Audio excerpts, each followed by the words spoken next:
Duduk di rumah, kita jaga kita. Assalamualaikum warahmatullahi wabarakatuh. Nama saya Syahzul Helmi Aiman bin Muhammad, pelajar tahun 1 Jabatan Syariah dan Undang-Undang, Universiti Malaya. Baiklah, pada hari ini saya suka untuk berkongsi kepada anda berkenaan dengan akta ataupun perintah kawalan pergerakan yang telah dicetuskan oleh Tan Sri Muhyiddin Yassin, Perdana Menteri kita yang ke-8 di Malaysia. Okey, mengapa perintah kawalan pergerakan ini dilaksanakan? Kerana jika kita lihat, kebanyakan di seluruh dunia termasuk Malaysia tidak terkecuali untuk terjebak dalam penularan wabak virus 19 COVID-19. Jadi sebenarnya kerajaan bertindak sebegini adalah untuk membantu rakyat Malaysia untuk memutuskan rangkaian jangkitan virus COVID-19 yang semakin teruk di Malaysia. Pengetahuan semua, kerajaan Malaysia telah memutuskan untuk melaksanakan perintah kawalan pergerakan yang berkuat kuasa pada 18 Mac 2020 sehingga 31 Mac 2020 di seluruh negara, termasuklah Semenanjung Malaysia sehinggalah ke Sabah dan Sarawak sana. Okey, sebenarnya untuk pengetahuan semua, tempoh perintah kawalan pergerakan ini bermula daripada 18 Mac sehinggalah 31 Mac 2020. Tapi kerajaan telah memanjangkan tempoh tersebut sehingga 14 April 2020.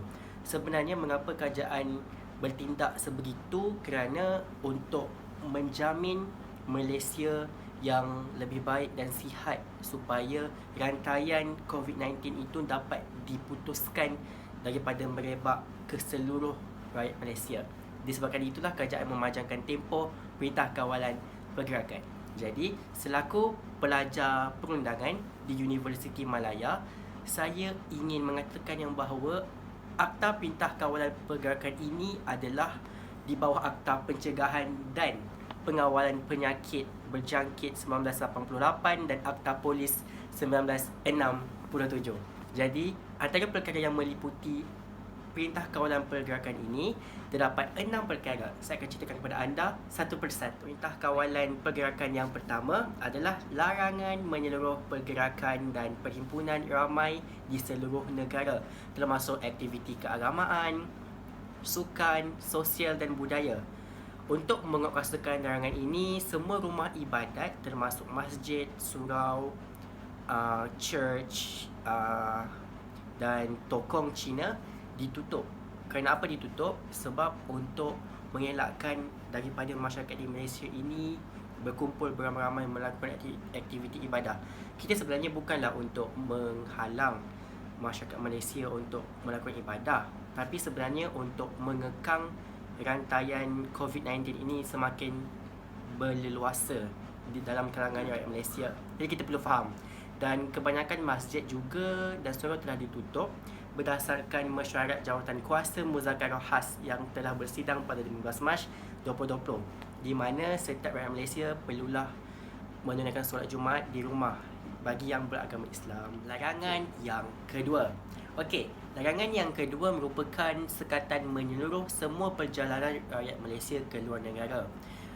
Bagi yang pulang dari luar negara, yang telah melawati negara China, Korea, Jepun dan sebagainya yang telah dijangkiti COVID-19, perlulah melakukan pemeriksaan kesihatan di pusat-pusat kesihatan yang terdekat seperti di klinik atau sebagainya untuk diambil sampel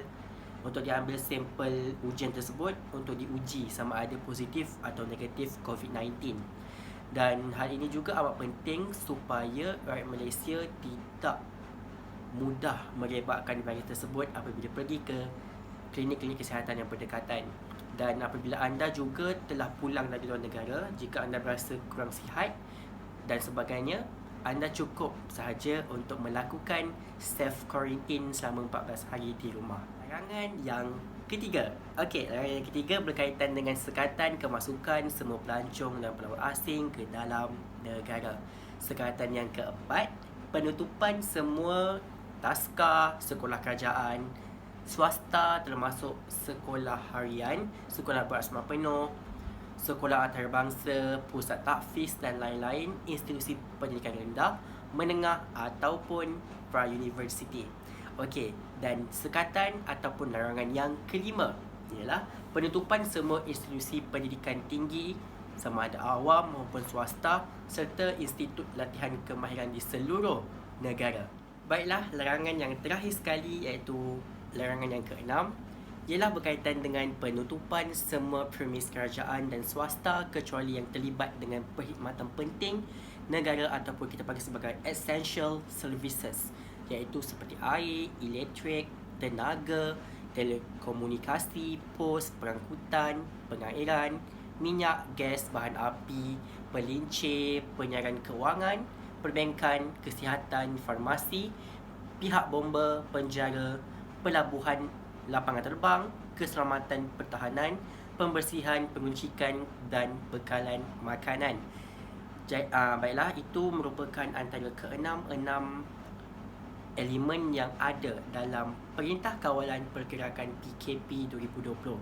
Jadi, mana-mana rakyat Malaysia ataupun masyarakat awam yang telah melanggar PKP ataupun Perintah Kawalan Pergerakan, hukuman penjara 6 bulan atau denda RM1,000 Malaysia akan dikenakan sekiranya mereka melanggar PKP tersebut. Nasihat saya selaku mahasiswa Universiti Malaya, saya ingin mengucapkan kepada anda jaga kesihatan, stay at home dan sentiasa mengikut segala arahan kerajaan Malaysia untuk membasmi COVID-19. Jadi, #duduk di rumah, kita jaga kita. Assalamualaikum warahmatullahi wabarakatuh.